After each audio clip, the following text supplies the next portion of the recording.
요한 1서는 그 사도 요한이 요한복음을 기록한 사도 요한이 교회에 보낸 편지입니다. 그래서 편지에는 요한복음의 내용이 많이 이렇게 압축되어서 들어 있습니다. 특히 사도 요한은 삼일체 하나님의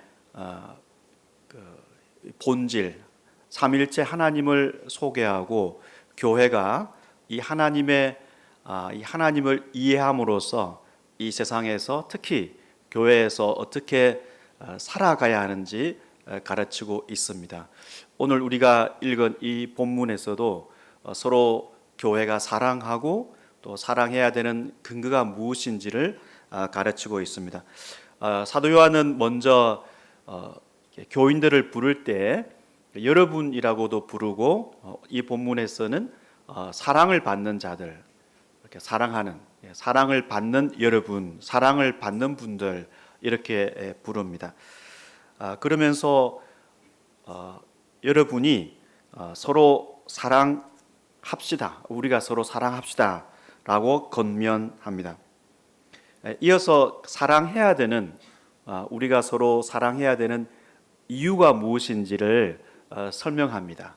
이유가 무엇인가 보면은 먼저 사랑은 하나님으로부터 오는 것이기 때문입니다. 여기서 하나님으로부터는 출처를 의미합니다. 사랑의 출처는 하나님입니다. 사랑은 하나님으로부터 왔다. 왜냐하면 하나님이 사랑이시기 때문에 이 사랑은 하나님으로부터 왔고 하나님의 은혜로 구원을 받은 사랑받는 자들은 서로 사랑하는 것이 마땅하다라는 논리로 설명합니다. 그 다음에 서로 사랑해야 되는 이유는 사랑하는 사람마다 하나님에게서 났고 하나님을 알기 때문입니다.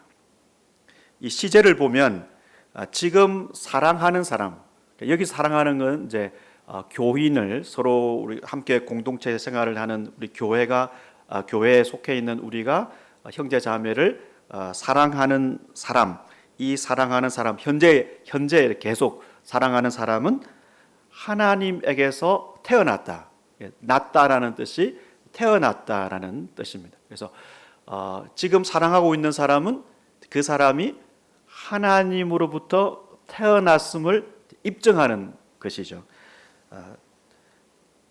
그래서 하나님이 사랑하시고 하나님으로부터 태어난 사람은 서로를 사랑하게 되어 있다라고 말합니다. 그래서 참 그리스도인과 명목상 그리스도인을 구분할 수 있는 잣대는 사랑이라고 말할 수 있습니다. 형제와 자매를 사랑하는 것은 그리스도인의 신분을 입증하는 표시입니다. 하나님을 사랑하는 자는 하나님에게서 태어났다라고 하고 있는데 이제 반복해서 하나님으로부터 하나님에게서라고 할 때 이 어로부터 에게서 이게 출처를 이야기하면서 소속을 말하고 있습니다. 하나님에게서부터 태어났고 그리고 하나님에게 속해 있다.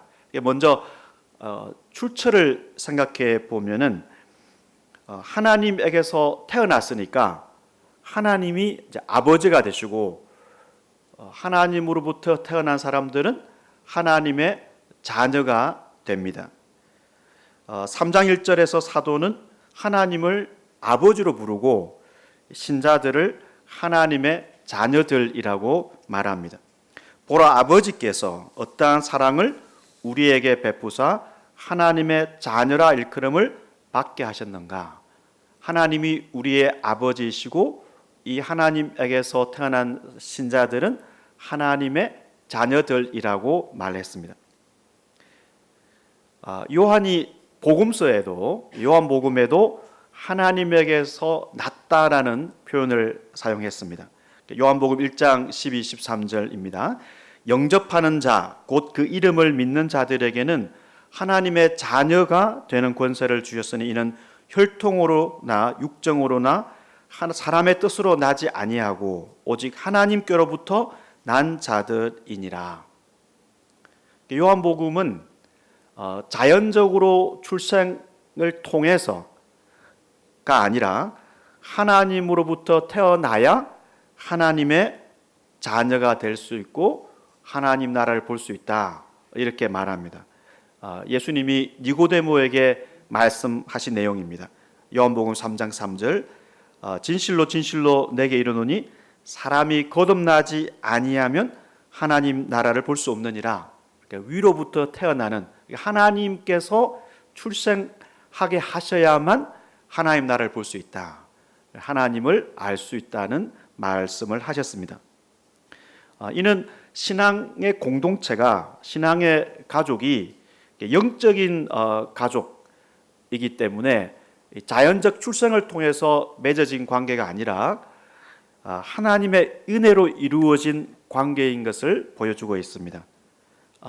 교회가 무엇인가? 교회는 하나님의 가족이다라고 말할 수 있습니다.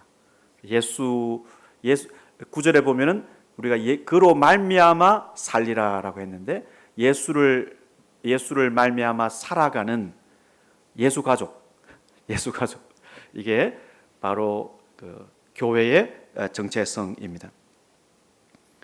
하나님께서 이 땅에 예수님을 보내신, 또 예수님을 보내시기 전부터 계획하신 하나님의 그 구원의 목표가 무엇일까?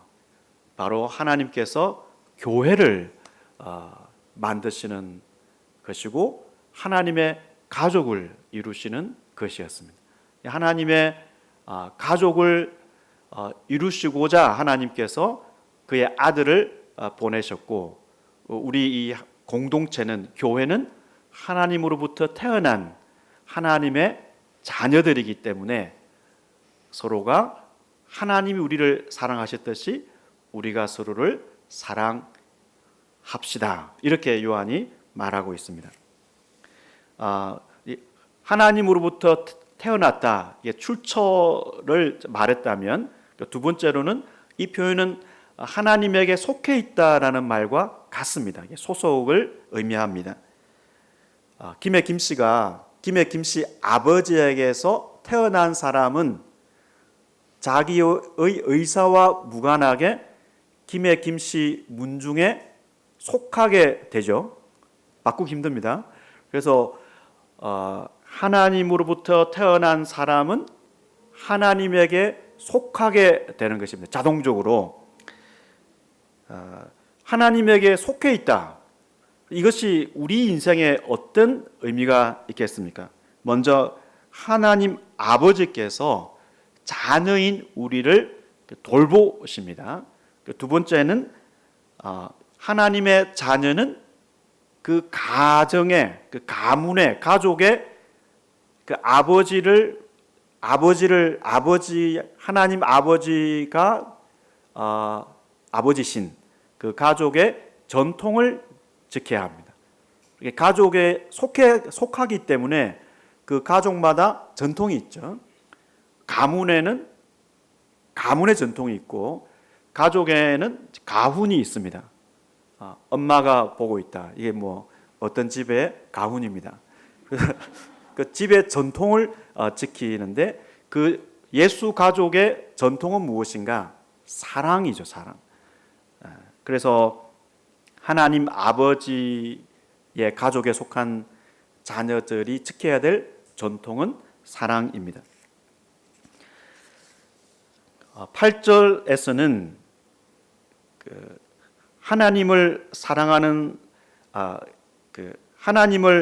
앞에서는 하나님을 사랑하는 사람이라고 했는데, 8절에서는 반대로 이웃을, 이렇게 형제 자매를 사랑하지 않는 자는 하나님을 알지 못한다라고 말합니다. 왜냐하면 하나님이 사랑이시기 때문입니다.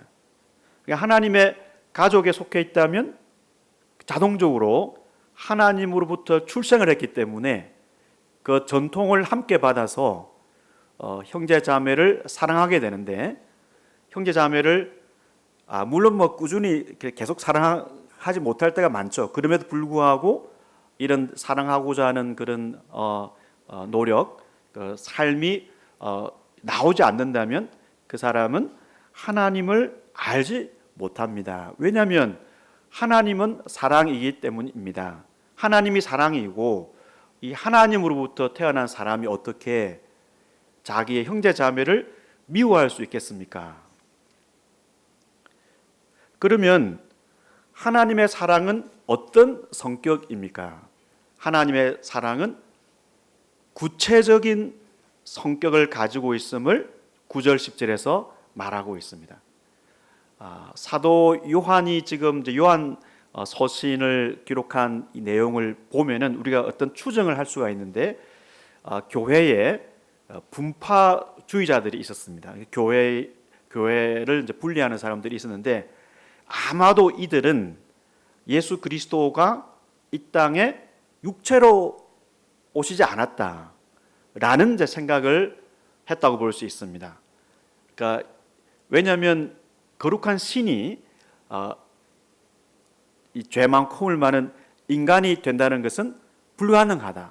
그리고 거룩한 신이 어떻게 십자가에 죽을 수 있는가? 그래서 실제로 하나님이 인간이 되신 사건, 그것은 불가능하다라고 주장하는 사람들이 이 사랑을 아주 그 구체적인 어떤 십자가 사건으로 드러난 그 사랑을 부정했습니다. 그러나 요한은 교회에 이 하나님의 사랑은 구체적이고 실제적으로 우리에게 나타났다라고 말합니다. 하나님의 사랑이 우리에게 이렇게 나타났습니다. 나타났다, 이게 드러났다라는 뜻이죠. 그래서 하나님의 사랑이 결코 추상적이지 않고 아주 구체적이고 실제적으로, 그러니까 인간이 경험할 수 있는 구체적인 성격이고, 이 사랑은 그 한 사람의 인생을 또 공동체를 바꿀 수 있는, 경험할 수 있는 실제적인 사건이라고 말합니다. 이미 3장 16절에서 사도 요한이 이렇게 말했습니다.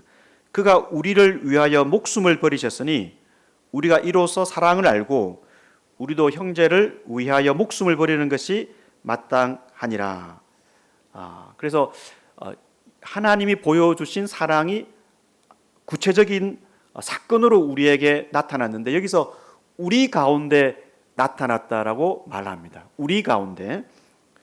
요한과 신자들은, 독자들은 이미 하나님의 사랑을 경험한 사람들입니다. 이게 어떤 추상적으로, 어떤 감성적으로, 어떤 지식적으로 그냥 동의하는 정도가 아니라 사도 요한과 독자들의 인생을 바꾸는 구체적인 사건으로 하나님의 사랑이 표현되었다라고 말합니다. 4장 2절에서 요한이 이렇게 말했습니다. 이로써 너희가 하나님의 영을 알지니 곧 예수 그리스도께서 육체로 오신 것을 시인하는 영마다 하나님께 속한 것이요. 그러니까 예수님이 육체로 이 땅에 오셨다라는 사실을 믿는 자가 하나님에게 속한 하나님의 자녀라는 것이죠. 사도 요한은 요한복음을 시작하면서 이렇게 증언했습니다.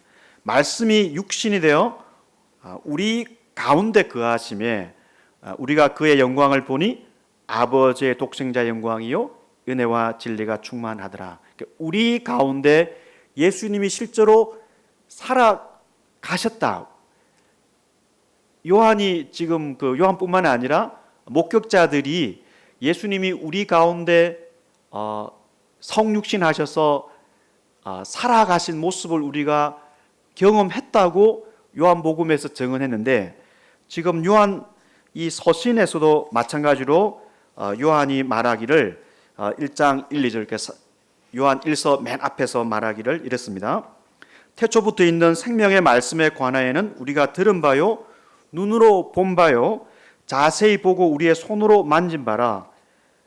이 생명이 나타나신 바 된지라. 이 생명이 나타나신 바 된지라. 이 영원한 생명을 우리가 보았고. 그러니까 사도 요한은 요한과 이 목격자들이 우리 가운데 나타나신 하나님의 구체적인 사랑, 그러니까 독생자 예수님을 보았다, 우리가 만졌다라고 말하고 있습니다. 그래서 하나님의 사랑은 추상적이지 않고 아주 구체적이고 실제적으로 성도들 가운데 나타났기 때문에 성도들의 인생을 바꾸었고, 그래서 우리 가운데 하나님의 사랑이 이렇게 나타났다라고 증언합니다. 구체적으로 말하자면 하나님이 그 독생자를 세상에 보내시는 것으로 하나님의 사랑이 나타났습니다. 독생자, 유일한 아들이라는 뜻이죠. 유일한 아들. 유일한 아들, 예수님이 하나님의 유일한 아들이라는 뜻도 있지만 유일한 아들, 독생자는 사랑을 받는 자라는 뜻도 동시에 가지고 있습니다. 우리가 잘 알고 있는 창세기에 이삭은 아브라함의 독자이면서 아브라함이 사랑한 아들이었습니다. 그래서 독자, 네가 사랑하는 아들이라고 표현도 되고, 또 동시에 독자를 사랑받는 아들로 번역을 해요. 번역을. 그래서 독자와 유일한 아들과 사랑을 받는 아들은 같은 의미입니다. 하나님은 하나님이 사랑하셨던 아들을 이 세상에 보내셨습니다. 하나님의 희생이 독생자를 보내시는 사건을 통해서 나타났습니다. 예수님이 세례를 받을 때 하늘에서 들린 음성도 마찬가지입니다. 이는 내 사랑하는 아들이다. 예수님은 하나님께서 영원 전부터 함께 계셨고 사랑하셨던 아들이었습니다. 이 아들을 세상에 보내셨습니다.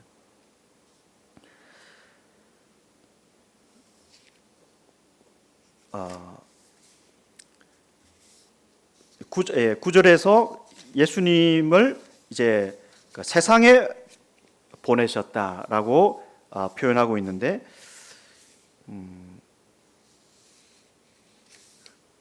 네, 지금 원고 정리가 조금 헷갈려요. 네,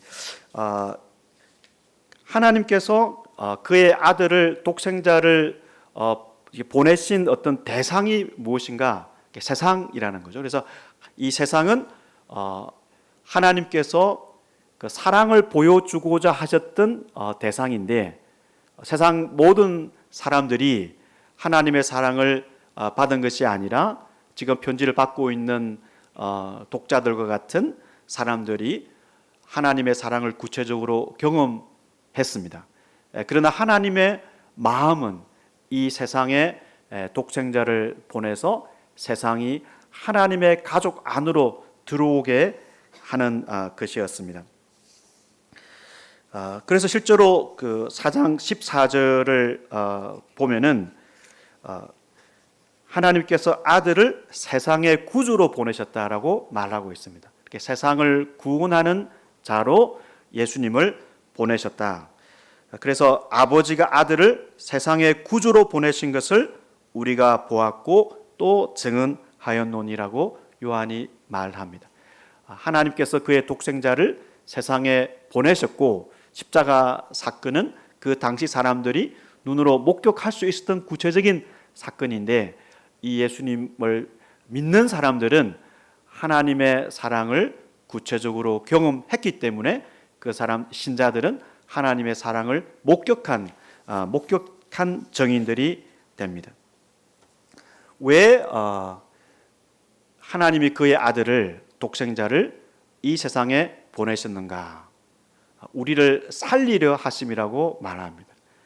우리가 살 수 있도록 하기 위해서 그의 독생자를 보내셨습니다. 여기서 산다라는 말이 우리가 영생을 누리도록 하기 위해서, 이렇게 생명을 누리도록 하기 위해서 그의 아들을 보내셨다라고 이해할 수도 있고, 그 맞는 내용입니다. 우리가 영생을 얻을 수 있도록, 생명을 얻을 수 있도록 독생자를 하나님께서 보내셨습니다. 또한 우리가 그로 말미암아, 그러니까 우리에게 오신 독생자를 통해서 우리가 살아갈 수 있도록 하기 위해서, 살아간다는 말이 영생을, 생명을 얻는 뜻도 있고, 동시에 우리가 이 세상을 살아갈 수 있도록, 그리스도를 통해서 살아갈 수 있도록 독생자를 우리에게 보내셨습니다. 10절에서 요한이 사랑을 이렇게 정의합니다. 사랑은 여기 있으니, 사랑은 다음과 같다. 사랑은 다음의 내용과 같다. 이렇게 말합니다. 우리가 하나님을 사랑한 것이 아니고 하나님이 우리를 사랑하사 우리 죄를 속하기 위하여 화목제물로 그 아들을 보내셨습니다. 역사적으로 보거나 우리 개인적으로 보거나 하나님께서 먼저 사랑하셔서 우리가 하나님의 자녀가 되었습니다. 역사적으로 이스라엘이 선한 행위를 해서 율법을 잘 지켜서 하나님의 사랑을 얻어낸 것이 아니라, 하나님께서 이스라엘을 먼저 찾으시고 그들을 구원해 내시는, 이집트에서 구원해 내시는 사랑을 보여주셨고, 그 먼저 보여주신 사랑에 반응해서 이스라엘이 하나님에게 그 하나님의 뜻에 순종했습니다. 하나님의 사랑이 먼저였습니다. 우리 개인을 보더라도 우리가 이웃을 사랑하는 공덕을 쌓아서 하나님의 사랑을 이끌어낸 것이 아닙니다. 하나님께서 우리를 먼저 사랑하셨기 때문에 그 사랑을 경험한 사람은 사랑에 대한 감사로 이웃을 사랑하게 됩니다. 사랑은 이렇습니다. 우리가 하나님을 먼저 사랑하는 것이 아니고 하나님이 우리를 사랑하셨다. 그러면 하나님께서 우리를 어떻게 사랑하셨습니까? 앞에도 나온 내용과 같이 그의 아들을 화목제물로 우리의 죄를 용서하기 위해서 보내셨습니다. 화목제물, 속죄제물이죠. 구약에서 백성의 죄를 용서하기 위해서 이제 속죄제물이 드려졌던 것처럼 예수님께서 속죄제물로 우리를 위해서 오셨고, 이 우리의 죄를 용서함으로써 우리가 하나님과의 관계를 회복하고 하나님과의 관계가 화목되기 때문에 화목제물이 되었습니다. 우리를 위해서 우리의 죄를 용서하신 그 희생 때문에 우리가 하나님과의 화목된 관계로 나아가게 되었습니다. 그래서 예수님의 희생을 화목제물이라고 부르고 있습니다.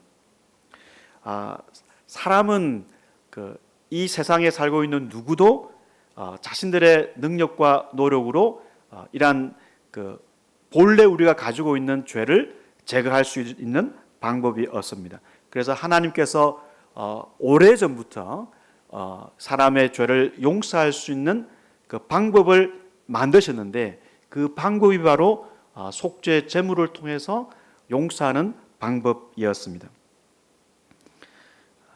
하나님께서 만드신 이 방법을 통해서만 우리의 죄가 용서를 받고 하나님과의 온전한 관계 속으로 들어갈 수 있습니다. 요한의 편지를 받고 있는 신앙 공동체는 그들의 죄를 위해서 독생자를 속죄 제물로 보내신 사랑을 먼저 받았습니다. 그 사랑에 대한 반응으로 하나님을 사랑하는데, 하나님을 사랑하는 방식은 이웃을 사랑하는 것으로 입증됩니다. 오늘 이 본문이 우리에게 무엇을 가르쳐주고 있습니까? 두 가지를 생각해 보겠습니다. 첫 번째로는 하나님의 사랑은 구체적인 사랑입니다. 하나님은 그의 유일한 아들, 사랑하는 아들을 보내주심으로써 우리를 향한 하나님의 사랑을 입증하셨습니다. 이 하나님의 사랑 때문에, 그러니까 우리를 위해 희생하신 예수님으로 말미암아서 우리가 생명을 얻었고 실제로 지금도 살아갈 수 있습니다. 제가 이제 한번 부흥회 참석을 했어요. 부흥회 설교를.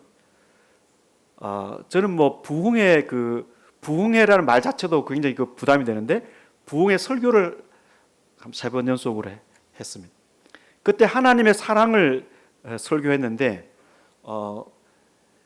이게 현재 사람들이 살아가는데 얼마나 도움이 될까 생각하기 쉽죠. 왜냐하면 뭐 능력을 받아야 이 세상에서 능력을 받아야 이렇게 세상에서 살아갈 수 있는데, 그러나 요한이 이야기하듯이 우리 인생의 부흥이나 우리 인생을 살아갈 수 있는 힘은 하나님의 사랑을 깨닫는 데서 옵니다. 하나님이 우리의 아버지가 되시고 우리가 하나님으로부터 태어난 하나님의 자녀라는 사실, 우리가 하나님의 자녀가 된 것이, 또 우리 하나님의 가족이 된 것이, 하나님이 그의 아들을, 사랑하셨던 아들을 보내시는 구체적인 사건을 통해서 우리에게 그러한 선물이 주어졌다는 사실, 이것이 우리가 실제로 영생을 얻는 방법일 뿐만 아니라 우리가 지금 이 세상의 어려움을 극복할 수 있는 힘입니다. 하나님이 우리를 구체적으로 사랑하셨다. 아들을 보내시는 눈에 보이는 구체적인 사건을 통해서 하나님이 얼마나 우리를 사랑하셨는가를 보여주셨습니다. 이 사실을 우리가 묵상하고 기도를 통해서 또 성경 묵상을 통해서 깨달을 때 우리에게 있는 어려움을 극복할 수 있는 힘을 얻게 됩니다. 뭔가 신비적인 뭔가가 우리에게 와서 우리가 오늘 문제를 극복하고 또 내일의 문제를 극복할 수 있는 것이 아니라 하나님의 사랑이 가장 신비적이고 가장 구체적인 사건이기 때문에 이 사랑이 우리가 살아갈 수 있는 힘과 용기가 됩니다. 우리 세상을 우리 가족도 마찬가지죠. 자녀가 어떤 어려움을 겪고 있는데 참 그 아이를 지지하는 엄마가 있고 아빠가 있어서 아주 격려하고 그 헌신적인 사랑을 보여줄 때 이 세상의 아이들도 어떤 어려움을 극복할 수 있습니다. 하나님께서 우리에게 보여주신 너무나 구체적인 이 사랑의 사건, 이 사건을 우리 가운데 나타난 이 사건, 우리의 노력으로 어떻게 할 수 없었던 하나님의 일방적인 이 은혜를 우리가 깊이 깨달을 때 우리에게 닥치는 어려움을 극복할 수 있는 힘이 있습니다. 그의 독생자를 보내심은 우리를 살리려 합니다. 그를 통해서 예수 그리스도를 통해서 우리가 이 세상에서 생명을 얻고 살아갈 수 있도록 하기 위함이다. 그것이 바로 하나님이 우리를 사랑하신 목적입니다. 두 번째는 하나님께서는 우리를 한 개인으로 부르지 않고 가족으로 부르셨다는 사실입니다. 하나님은 신자들을 공동체로 가족으로 부르셨습니다. 하나님 아버지로부터 태어난 사람은 내 혼자가 아니라 우리 형제 자매들이죠. 하나님은 언제나 하나님의 백성을 이루고자 하셨던 것처럼 하나님의 가족을 만드시고 그 가족이 서로 사랑하기를 원하십니다. 그래서 이 교회가 하나님이 목적하는 중요한 어떤 사랑의 대상이고 하나님의 구원의 목표입니다. 그래서 하나님이 저와 여러분을 가족으로 만드셔서 서로가 사랑하는데 이 사랑도 하나님의 사랑이 구체적이었듯이 우리가 서로 나누어야 되는 사랑도 추상적이거나 낭만적이거나 그런 그런 어떤 말로 하는 것이 아니라 아주 구체적이어야 된다. 이것을 알 수 있습니다. 그래서 요한은 3장 16절 17절에서 말했습니다. 누가 이 세상의 재물을 가지고 형제의 궁핍함을 보고도 도와줄 마음을 닫으면 하나님의 사랑이 어찌 그 속에 거하겠느냐. 자녀들아, 우리가 말과 혀로만 사랑하지 말고 행함과 진실함으로 하자. 하나님의 사랑이 너무나 구체적이고 실제적이었기 때문에 그와 같이 하나님으로부터 태어난 성도들의 사랑도 말과 그러니까 그냥 빈말로 하지 않고 실제적으로 표현하는 것으로 나타나야 됩니다. 그래서 우리 7절 앞부분으로 돌아가 보면 사랑받는 자들이여, 사랑하는 자들이여 서로 사랑합시다. 왜냐하면 하나님께서 우리에게 먼저 구체적인 사랑을 보여주셨기 때문에 그 하나님으로부터 태어난 한 가족이 우리가 서로 사랑하는 것은 마땅합니다. 우리가 이제 코로나가 이제 한 2년 이상 지나다가 3년을 넘어갈 것 같습니다. 그러면서 교회가 무엇인가 저마다 생각을 많이 했습니다. 교회는 무엇인가? 교회는 하나님으로부터 태어난 하나님의 가족입니다. 우리가 이러한 팬데믹을 겪으면서 더욱더 말로 또 혀로 사랑하는 것이 아니라 이웃을 실제로 또 용서하고 서로 사랑하는 그러한 삶을 사는 것이 오늘 사도 요한이 말하는 그 가족 공동체의 모습, 이상적인 모습입니다. 하나님께서 우리에게 보여주신 구체적인 사랑이 저와 여러분이 새로운 한 주를 살아갈 수 있는 용기가 되고 또 이웃을 사랑해야 되는 근거가 될 수 있기를 바랍니다. 기도하겠습니다.